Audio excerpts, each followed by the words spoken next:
বস্ত্র ও পাটমন্ত্রী খন্দকার আব্দুল মুক্তাদির বলেন, বিদেশি বায়াররা পরিবেশে বান্ধব পোশাক শিল্প চায়। আজকে শিল্প কারখানার উদ্যোক্তারা একটা মনোরম পরিবেশে উচ্চতায় নিয়ে গেছেন। শিল্প উৎপাদনের ক্ষেত্রে সংযোজন ঘটাতে পারে, এজন্য আমাদের সবসময় সহযোগিতা থাকবে। প্রতিনিধি লিটন বিশ্বাস জানান, শনিবার দুপুরে নারায়ণগঞ্জের ২৫০০ আন্তর্জাতিক মানের গ্রিন বিল্ডিং কাউন্সিল স্বীকৃতিপ্রাপ্ত লিড প্লাটিনাম সার্টিফিকেট প্রাপ্ত ফ্যাক্টরি মিথিলা গ্রুপ পরিদর্শন শেষে সাংবাদিকদের এক প্রশ্নের জবাবে এই কথা বলেন তিনি। এ সময় উপস্থিত ছিলেন প্রতিমন্ত্রী শরীফুল আলম, নারায়ণগঞ্জ ২ আসনের সংসদ সদস্য নজরুল ইসলাম আজাদ, মিথিলা গ্রুপের চেয়ারম্যান মোহাম্মদ আজহার খান, নারায়ণগঞ্জ জেলা প্রশাসক রাহান কবির, ২৫০০ উপজেলা নির্বাহী অফিসার সাজ্জাদ হোসেন, নির্বাহী ম্যাজিস্ট্রেট মুস্তাফিজুর রহমান ইমন, বিশিষ্ট সমাজসেবক রাকিবুল ইসলাম রাকিব, ২৫০০ উপজেলা বিএনপির সাধারণ সম্পাদক জুয়েল আহমেদ, ব্যবস্থাপনা পরিচালক মোহাম্মদ সোহেল খান, পরিচালক মোহাম্মদ কায়েস খান, মোহাম্মদ মাহবুব খান হিমেল, ইশরাক সহ আরো অনেকে উপস্থিত ছিলেন। এলাকার উন্নয়নের জন্য তো আপনি ইন্ডাস্ট্রি খুব ইম্পর্টেন্ট একটা টপিকস আমি মনে করি। যেহেতু মিথিলা গ্রুপ আছে, এই এলাকায় আরো কিছু ফ্যাক্টরি আছে, আমি আশা করি এই ফ্যাক্টরির উত্তর সাফল্য কামনায় আমার সামগ্রিক সহযোগিতা থাকবে।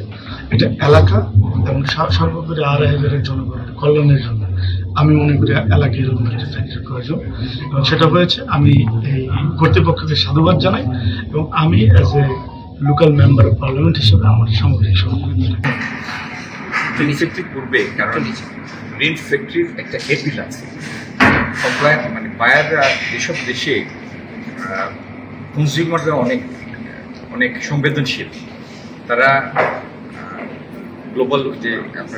গ্লোবাল ওয়ার্মিং এর বিরুদ্ধে সচেতন, তারা পরিবেশ বান্ধব প্রক্রিয়ায় তৈরি কাপড় বা পোশাক ব্যবহার করতে চায় এবং তারা পরিবেশ বান্ধব প্রত্যেকটা প্রসেসকে তারা এনকারেজ করে। সেই জন্য গ্রিন ফ্যাক্টরির ইনসেন্টিভ আমাদের থেকে দিতে হবে না। গ্রিন ফ্যাক্টরির ইনসেন্টিভ এপিলটা যে সমস্ত দেশে উনি রপ্তানি করেন সেই সমস্ত দেশের কাছে আছে। আর আমাদের যেরকম উদ্যমী যারা উদ্যোক্তা, আমাদের এই মিথিলা টেক্সটাইলের ব্যবস্থাপনা পরিচালক জনাব আজাদ সাহেবের মতো, আজাদ ভাইয়ের মতো, এরা বাংলাদেশকে একটা ভিন্ন উচ্চতায় নিয়ে গিয়েছেন এই টেক্সটাইলের ক্ষেত্রে। আমার পাশে এখানে ডিবিএল এর গ্রুপের চেয়ারম্যানও আছেন। এই হাইটে নিয়ে যাওয়ার কারণ হচ্ছে এই ফ্যাক্টরিটা যদি আপনি ঘুরে দেখেন, এত পরিবেশ বান্ধব। আপনি ডাই হাউসে ঢুকেন, অ্যাবসলিউটলি ড্রাই একটা ফ্যাসিলিটি, এবং যে সমস্ত মেশিন থাকাটাই যথেষ্ট না, সেই মেশিনের মেনটেনেন্স এবং সেই মেশিন থেকে প্রোডাক্টিভিটিটা আদায় করে আনা, প্রসেসটার মধ্যে তার শ্রমিকরা যেন ওন করে কাজ করে সেরকম ইনসেন্টিভ তৈরি করা। এই সমস্ত পরিবেশ তৈরির পিছনে শুধু মেশিন বা টাকায় হয় না, এটির জন্য একটা ম্যানেজমেন্ট স্কিল লাগে। আমাদের আজহার ভাই সেই ম্যানেজমেন্ট স্কিলটা দেখিয়েছেন তার এই প্রতিষ্ঠানের জন্য।